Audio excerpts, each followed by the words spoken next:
We begin at Carlton, and it was their captain, Patrick Cripps, and also one of their stars and vice-captains, Jacob Weitering, who looked today to take the heat off coach Michael Voss. I couldn't speak highly enough of Vossi as a coach, also as a mentor and a friend. He puts a lot of work in along with the whole coaches. Well, that group's very aligned, so we're in it together. We're not going to point fingers, we're not going to point blame at anyone else. We're going to take complete ownership, and especially as players, it's really important we take ownership now. He's done a great job for us for a long time now, and I feel like as players we need to aim up a bit more.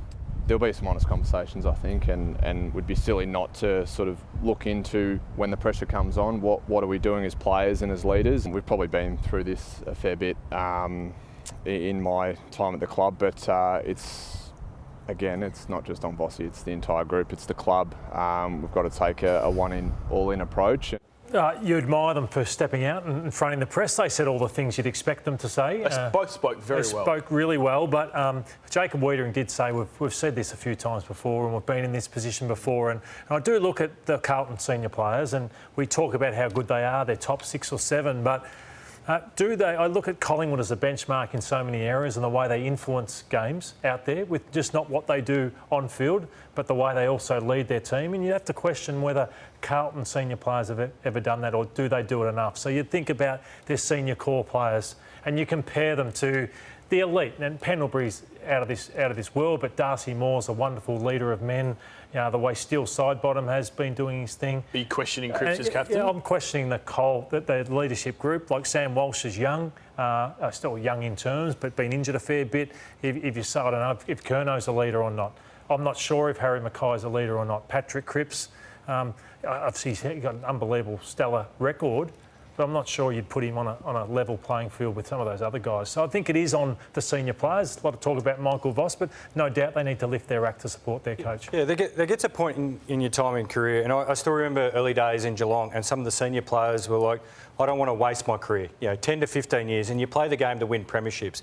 And so the point I think you're getting towards too a bit, Lloyd, is yes, they've been fantastic as individuals, but how can you push this group further? And how can you actually push them to say, we need to just go even harder? We need to drive the standards, because what will end up happening is you have a 10 to 15 year career and you'll be celebrated as being a good player, you got paid well, and that's your time in football.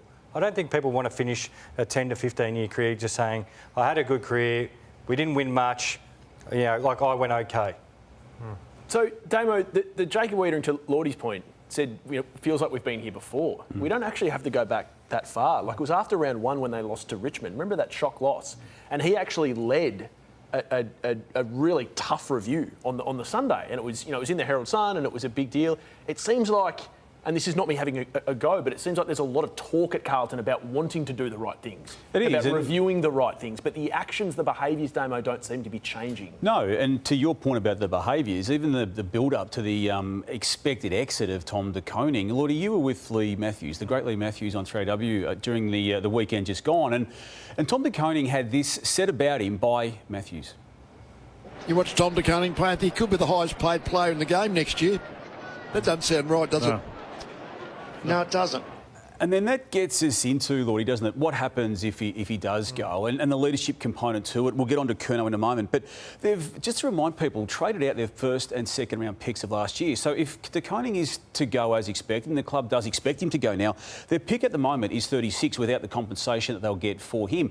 On to Curnow, Lordy. You've been watching him evolve as a 2-time common medalist. You've watched him in the 2 seasons completed since then and for half of 2025. And it's a different De Koning to the one that was dominating football when he was winning those medals. Yeah, Curnow, yeah. I think just on him, I was his greatest admirer, or one of, when he was playing really great football and he's winning Coleman medals. But what I have noticed with him is the difference between his best and worst is pretty stark for a player who's one of the best forwards in the competition. So this year he's had 5 games where he's had 9 disposals or less. You see his numbers have dropped off, but he kicks 3 a lot, which asks me, does he drop off in his work rate, or does he not sort of have that killer instinct in him? Does he not fight through? When you've kicked 3, say those guys, I want to kick 5, I want to kick 6. So you're saying he's not cashing in enough? Well, not cashing in or not working hard enough. I'm not sure what it is, Sam, but that's where he's been disappointing. And people can say, what about the team that he's in? Well, I saw Nick Larkey kick 70 a few years ago in a team that won 3 games. Should he have played on the weekend? I didn't think he moved too bad, Sam. I was watching it and I saw him take a hanger. So his calf couldn't have been too bad if he's sitting on someone's back. That's what I saw. I think there's a mental aspect to him, which I'm big on. I'm big on what you do when you don't have the foot in you. You might have the foot in your hand for 30 seconds in a game or 2 minutes if you're not having shots for goal. It's what you do when you don't have the ball. He doesn't work hard enough. So I think the question that we need to answer on this panel tonight, and Damo brought it up a few weeks ago with Graham Wright when he broke the story, the agent of change. Clearly, I think we all agree change is needed at Carlton in some way, shape or form, but what major change is it? Because it doesn't sound like they're going to move on the coach in season. Not in season, no. There's 9 matches remaining, and look, mathematically they can still make the 8. So let's just park the Michael Voss conversation for the purpose of tonight's chat. But there are decisions being made, at least on assessments of players, and I keep saying in that same piece, Sam, I did write that if a club was to come to Graham Wright with a feasible offer from the outset, not a fanciful one, if a feasible offer to get Curnow out, he will, I believe, this is my opinion, he will engage in that conversation, at least consider it. Now, whether that happens or not, it's a whole nother ball game, but it's these types of decisions that I expect him to make either in year 1 of his time, which is basically coming up as soon as next month, or year 2. So, Jimmy, could you see a world where they actually trade one of these big name players and keep the coach? Because that would be an interesting sell to the fans. Anything's on the table, but there are a handful of players that you would not trade at Carlton. Like, you're not trading the skipper Patrick Cripps. Like, they just pull the fabric of the club apart. There could be potentially one of the key forwards because you've got 2 of them, but Wiedering is safe. Like, you can't find centre-half backs that good, around the competition. There's not too many of them. But the rest of, like Damon was saying, if it's a proper offer, no doubt he'd consider it. So you're saying Wiedering would be safe in your eyes, but not Curnow? I think Wiedering's more safe. I just think with their list currently, the way it's structured at the moment, the key defender, you put him next to Silvani as well. They're pretty good behind the footy. Would you trade Curnow? Well, a year ago I wouldn't have said it, not in my wildest dreams would I. The Curnow that's playing right now, I'd consider it. But I'm looking at what Matthew Kennedy's doing at the Western Bulldogs, and I'm asking, why is he playing so well at his new home? Why aren't Carlton players coming in? So, again, I look at the club as a whole. You could send Curnow to another club, maybe a top 4 club where they maybe work him harder or they can get him training harder. I'm not sure what's stopping him, Sam, but it could be haunt them for the rest of their time because he could be the best player in the game at a better club that's currently in Carlton. So would you change the list or the coach? Well, I think you look at everything, Sam.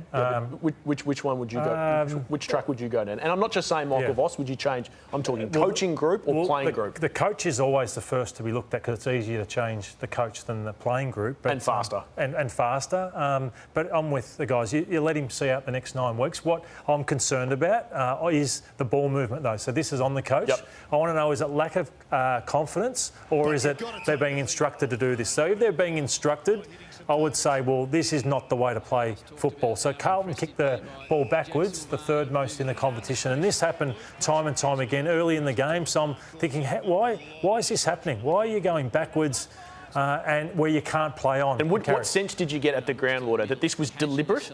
It looked to me to be deliberate, yeah, because it happened so early and they were going okay. And this is the football, and the whole Carlton fans and even us in the media box just had a sense of relief. Finally, they're doing something productive through the corridor, taking the game on and being able to score. So, but unfortunately, this happened when the game was lost. So that's what I'd be asking Michael Voss if I'm a football director or board member, saying what happened early in this game that had your players kicking it backwards. Yeah, too many players rush to get behind the kicker. You've been big on this for weeks. Yeah, because once you rush behind the kicker, eventually the opposition goes, at some stage you're going to come back through us with 18. So then you're playing the game 12, 13 v 18 at AFL level on the MCG. So you're playing 80% of the field with 12 players versus 18. You can't win games like that. No wonder you keep going sideways and backwards because you look up because 3 or 4 of your teammates are rushing to get behind you for a switch kick. The difference was that last edit that Lloydie showed, that only one came behind and then the next one's come flying through, and that's how you play football. Yes, and the last thing I'll say on them is their biggest weapon was their clearance, their contest and their pressure. That's how they beat Geelong in that big win earlier in the year. If they're matched in that or beaten like North did on the weekend, how do they win a game of football? What's their plan B? Yeah, what's their plan B? And that's what I'd ask.